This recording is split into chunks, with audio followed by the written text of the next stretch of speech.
Hello everyone, hope this finds you happy and healthy. Just sort of an announcement type video today.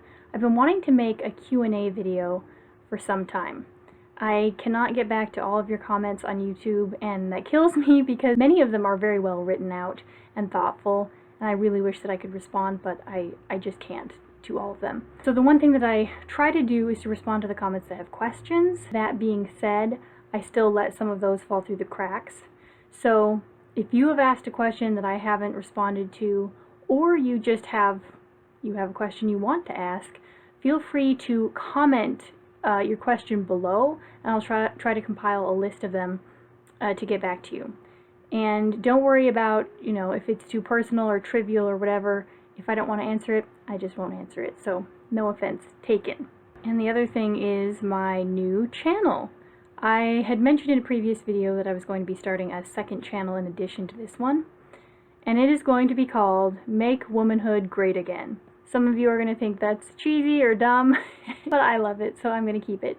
The thought behind this second channel is, as much as I love critiquing feminism and talking about feminism's history, drawing attention to its far-reaching implications in our society, I'm a firm believer that if you're going to complain about something, then you better be doing something about it.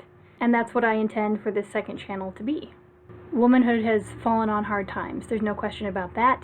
We are loath in our culture to even define femininity, much less to teach it to our daughters, right? Statistically speaking, the vast majority of women get married and or become mothers, but our homes are churning out young women who can't cook from scratch, aren't frugal and disciplined with the bank account, don't know how to really respect a man. They were just never taught, never saw it modeled, and they're suddenly faced also with the daunting task of motherhood without having had much exposure or training in that area, if any. Even the everyday tasks and the very common sense knowledge of the past of previous generations has become incredibly rare among women today. So in that regard, I'll just be sharing thoughts and then practical advice, and then even making videos, cooking videos and things like that of a practical nature, passing on and sharing the things that my mother taught me, the things that I've learned since becoming a wife and a mother, just things like that. Another aspect that I'd love to address is something that I observed in my teen years as I was desperately looking for more female role models. And that is that the average woman, at least in the West, isn't very well-rounded anymore. There's a real lack of balance between femininity and capability. And so when I was looking around, I saw two major camps. On the one hand were the women who are smart and capable and skilled, and then on the other hand, the women who saw themselves as feminine and nurturing and beautiful. People have said things to me like, "Oh, you worked in search and rescue," or "You know how to butcher a chicken? I never would have expected that. You wear dresses all the time," as if the two are, mutually exclusive.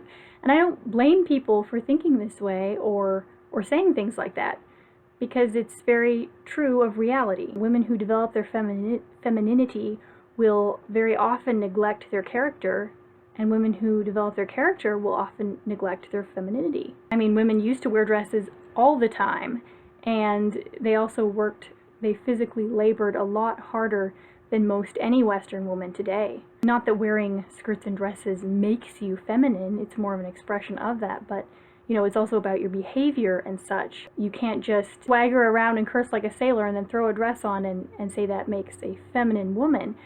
But I do think that feminism bears some of the responsibility for this. It was certainly feminism that told women that if you're smart, you ought to put those smarts to use outside the home. And if you want to be taken seriously, well, you should compete with men in the workplace. If you're skilled in any way, then, don't be just a wife and a mother. At any rate, there's this great divide, and I would love for us to start bringing those two sides back together and exploring what it means to be feminine and to embrace that, and not to find ourselves polarized and kind of ending up in the ditch on either side of the balanced middle of the road here. I do not consider myself to be the ideal woman, but Proverbs 31 certainly is. It's a fantastic example of the ideal woman. And I do think there is such a thing as an ideal woman. We're not talking about an exact personality or anything, but just in terms of that balance and having both. So at any rate, if you are a woman and that sounds great to you, I would love to see you over there. My channel name again is Make Womanhood Great Again. I will put the link below. And let's explore this stuff together and learn together and maybe build a small community of like-minded women. Well, thanks for watching. I'll see you back here soon.